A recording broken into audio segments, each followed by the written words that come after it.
I decided to become a doctor quite late, so I was 33. I was a high school science teacher first, and then I was a chiropractor actually. In the UK, after medical school, you do something called the foundation program. I'm at the end of my foundation year 2, so I'm a second-year doctor. So I'm on a respiratory ward that has been now changed into a COVID ward. So we only see COVID patients. We didn't get any sort of induction or told what was going on. We literally went from a meeting right to the ward. My wife is on the front line as well, and she's, as of today, also working on a COVID positive ward. So I just stepped on the ward, was just walking into the staff room, and I was being followed by a special bed to transport dead bodies. So yeah, that was the first thing I saw coming in. I was listening to some of the consultants discuss treatment options for patients. CPAP stands for continuous positive airway pressure, so you wear a mask and it blows air into your lungs, but you still do the breathing, you're still conscious. Intubation is when you have a tube down your throat and you're unconscious and the machine is breathing for you. We've managed to wean a few patients off of CPAP, but so far none of the intubated patients have been able to come off the ventilator, which is worrying. So my wife has coronavirus. She noticed on Friday that she couldn't taste or smell anything, but she's fine. I spoke to her, so hopefully it'll be a mild case for her, and she'll be back to work in 14 days.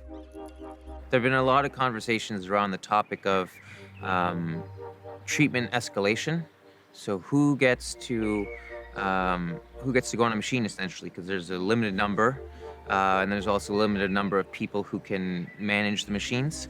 And it is like playing God. You essentially get to choose who you're going to give a shot to.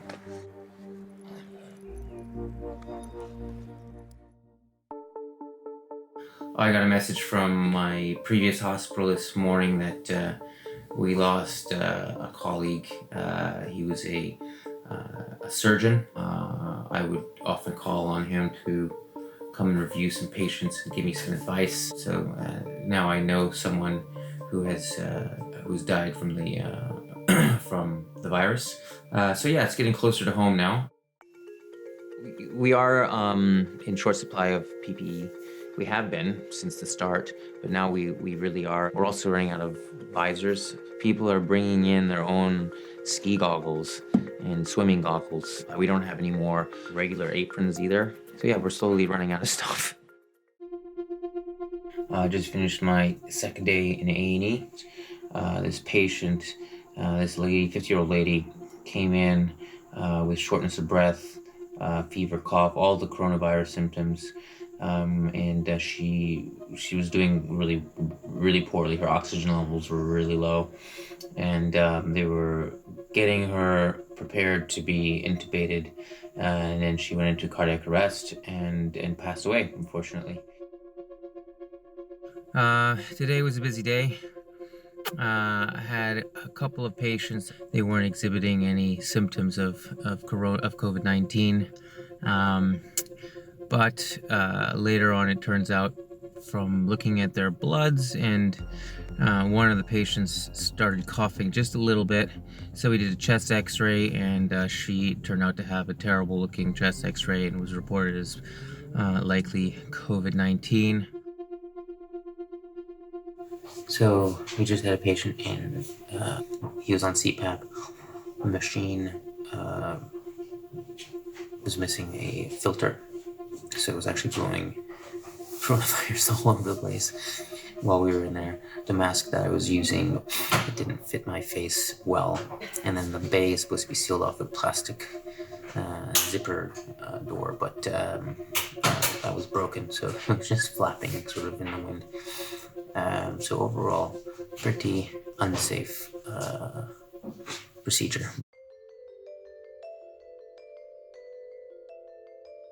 It's actually surprisingly starting to slow down a bit. I've only had one patient all day today so far, but never really want to say that out loud because people here are superstitious about that. Not wood. Anyway, that's it for now.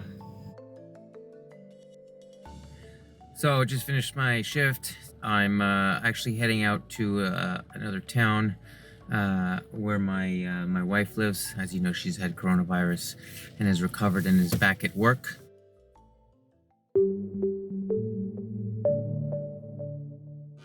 A friend of mine, a longtime family friend, so he decided to set up this charity for the NHS. Well, it's called the National Head Shave Day.